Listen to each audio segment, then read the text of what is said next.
C'est souvent un passage obligé, on le disait, un moment de communication pour les joueurs, pour les entraîneurs, les conférences de presse. On va le dire, on s'ennuie souvent lors des conférences de presse d'avant-match. Il y en a peut-être trop d'ailleurs, mais ça c'est un autre débat. Celle de Gustavo, vendredi, elle était vraiment bien. Moi j'y étais, j'ai pris beaucoup de plaisir. En tout cas, pas de plaisir, mais j'étais en suspense, quoi. J'attendais les réponses de Gustavo. Dès qu'on a compris qu'il allait parler, on était vraiment en suspense. Je vous propose, pour lancer le débat, d'écouter quelques propos de Luis Gustavo sur l'Olympique de Marseille et sa gestion. Je pense que le président et le propriétaire vont décider qui va rester, qui va partir. Quel vraiment c'est le projet pour cette club, quelle valeur cette club veut d'un joueur et quelles sont les priorités, les objectifs concrets de cette club. Bien sûr que cette saison aussi, on a tous, je dis tous, c'est vraiment tous, on a fait pas tout le temps les meilleurs choix. Voilà, ça a duré une quinzaine de minutes, c'était quasiment tout le temps intéressant. Hein. Est-ce que les propos de Gustavo n'arrivent pas trop tard, tiens, Fabrice?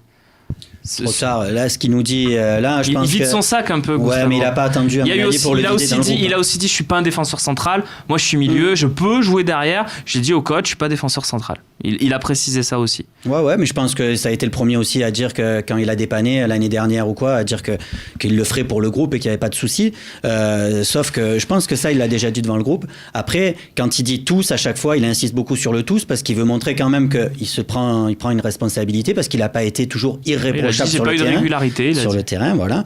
Mais je pense qu'après, quand il parle de la mentalité, clairement, il parle des objectifs, mais surtout les joueurs qui sont prêts et qui sont capables de rentrer dans ce projet. Il parle clairement de la mentalité. Et là, pour moi, il met en cause le mental et la mentalité de certains joueurs. Mathieu, c'était une conférence de presse intéressante de Luis Gustavo. On n'est pas forcément habitué à des conférences aussi riches. Qu'est-ce que tu en retiens, toi ? J'en retiens, ça m'a rappelé, comme on l'avait écrit, tu sais, la conférence de presse d'adieu de Heinze en mai 2011, où justement, il revient à l'époque sur la guéguerre, et c'est lui le premier peut-être à en parler publiquement, la guéguerre à Nigo, Deschamps, en disant il faut que tout le monde tire dans le même sens dans le club, et donc il le fait de façon très transparente. On sent le grand professionnel qui est passé par des grands clubs, qui sait comment il faut parler, mettre les égos de côté. Lui, son ego, on voit que c'est secondaire, contrairement à d'autres, et c'est un peu son testament, quoi, de dire ça. Tu vois ça comme une annonce de départ ? Après, il est pas forcément sûr à 100% de partir pour avoir les offres qu'il a et tout, mais il y a un côté quand même, il y a un côté testamentaire, ouais. Mais tu sais, ces joueurs-là, comme Strootman, comme lui, ce que j'aime bien chez eux, c'est que c'est tellement les anti-Thauvin, tu vois. Enfin, j'ai rien contre Thauvin en particulier, mais Thauvin, il va arriver en conférence de presse, il va avoir préparé son truc avec Elodie Malatré, la chef de presse, pendant des heures. Ouais, on va répondre sur ça, nanani, on va essayer de noyer le poisson. En fait, c'est des mecs, Strootman, Gustavo, tu leur dis t'es pas bon, ils disent ouais, je suis pas bon. Ouais. Strootman, ouais, dans le vestiaire, je sais que mon salaire, ça fait parler. Luis Gustavo, tout ce qu'il a dit là, il l'a dit en janvier à ses coéquipiers. Il a dit j'aurais pu partir en Chine, gagner 3 fois, 4 fois, 5 fois plus. Donc il n'y a pas avec ces gens-là. Et j'espère que le club sera un peu il a fait des confs un peu plus soporifiques aussi, Gustavo. Il y avait de l'enjeu. En tout cas, cette année, il a quand même... rappelle-toi, on en a parlé après OM Lille, hein, c'est ça. Après Francfort et Lille, il a tiré déjà la sonnette d'alarme et tout. Et même moi, je l'ai vu en interview en octobre. Il a dit, il faut qu'on retrouve cet état d'esprit de l'an dernier qu'on n'a pas en début de saison. On était tranquillou, quoi. On voit qu'il visait justement... Après ce match-là, notamment celui de Lille, puisque ça faisait suite à la petite dispute entre Payet et Thauvin, et c'était surtout Thauvin. On n'a pas Messi, on n'a pas Ronaldo, on n'est pas le Barça. Voilà. Donc, entre Payet et Thauvin, mais encore une fois, je pense entre un peu le clan Payet et le clan Thauvin, parce que quand même, ça s'est pas limité juste à ces deux joueurs. On voit bien que y a quand même des partisans plutôt de l'un et plutôt de l'autre, et que c'est... Tu veux parler de Maxime Lopez, par exemple. Najat, j'aimerais t'entendre sur le prochain sujet, ou sur celui-là. Tu veux donner ton avis sur ça ? Non, mais je pense que nous, en tant que supporters, on mesure la chance qu'on a d'avoir un joueur comme lui. Ah oui. Franchement, même après ce qu'il a dit, regarde, écoute, je te propose le deuxième extrait. Tu me diras si tu mesures toujours la chance d'avoir un joueur comme lui. On va voir ce que tu en penses. Oui, j'ai été une possibilité de partir. Et comme je dis, j'assume les choses qui correspondent à Luis Gustavo. j'ai une opportunité que je pense que c'est l'opportunité que j'ai travaillé toute ma vie pour prendre cette opportunité, mais ça n'a pas allé. J'ai continué ici et j'ai continué à travailler. C'est une chose qui, comme je dis, je ne peux pas vous dire tout, mais je peux vous dire que j'étais vraiment l'opportunité de ma vie. Donc tu gagnes 500 000 euros, tu es à l'OM, dans un club où il y a des supporters incroyables. L'opportunité de ta vie, c'est d'aller gagner 2 millions en Chine. C'est ça c'était dans un club où il n'y a pas de projet. Autant aller dans un autre qui va te donner le triple et où tu n'as pas de projet non plus. Non mais ok, on a de la chance d'avoir Luis Gustavo alors. Oui, on a de la chance. On a de la chance parce que. Non, on a de la chance parce que déjà, depuis qu'il est à l'OM. Non, ça me choque pas parce qu'il est avec un entraîneur qui le trimballe d'un poste à un autre. Il n'arrête pas de lui dire qu'il peut pas jouer en défense. Il continue à le mettre, mais c'est à 100%. Il n'hésite pas à le critiquer. L'opportunité de ma vie. Je dis pas qu'il a pas tort. Mais pourquoi il va partir au final? On sait pas. En fait, là, l'opportunité de ma vie. Faut mettre un peu de background parce que lui, il a aussi la gentillesse de faire tout en français. Tout à fait. Et des fois, ça perd un petit peu. Quand il dit l'opportunité de ma vie, c'est l'opportunité financière de ma vie. On est dans la peau d'un Brésilien qui est arrivé à l'âge de 19 ans, 20 ans pour faire manger sa famille. Hein. Donc, il a fait manger là. Oui, mais tu sais comment c'est. Pardon, je joue l'avocat du diable. Je joue l'avocat du diable. Ces Brésiliens-là sont des mercenaires, tu vois. Je suis obligé de le cacher un petit peu aussi. Je le pense un petit peu quand même. Il le cache pas. Tu peux pas me dire. Enfin, j'ai jamais gagné cet argent-là et je le gagnerai jamais, c'est pas grave.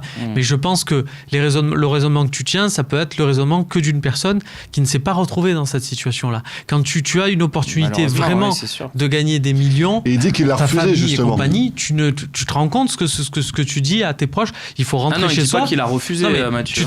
Non, en tout cas, il l'a dit. Il l'a pas laissé partir. Voilà. Et c'est vrai que sur ce coup, il y a personne pour dire au club. Tiens, les dirigeants l'ont retenu. On me dirait, heureusement, parce que je pense que si en janvier, Luis Gustavo s'en va, c'est même plus une... Non, mais il aurait pu très bien être dégoûté de ne pas être parti et pour le coup, ne pas être... Oui, mais peut-être à plein de joueurs, quand ils n'arrivent pas à partir, par contre, tu ne le retrouves pas sportivement. Lui, quand même, il fait tout un maximum. Les 3 mois, janvier, février, mars, ils ont été catastrophiques. Il faut le reconnaître. Il faut le reconnaître. Et du coup, c'est vrai qu'on en avait parlé la dernière fois, cet écart, ce fameux moment où il est malade, vous comprenez, il est alité pendant 3 jours et compagnie, tiens, bizarrement, ça coïncide. Donc ça nous fait dire... Il y a ça, et puis il y a aussi joué encore une fois en défense centrale. Oui, bien sûr. Ce qu'il disait aussi à l'époque. Mais après, c'est la traduction. Il dit aussi mot pour mot, j'ai travaillé toute ma vie pour avoir une offre comme ça. Mais c'est exactement ce que tu dis. C'est un mec qui est au Brésil. Il vit dans un pays.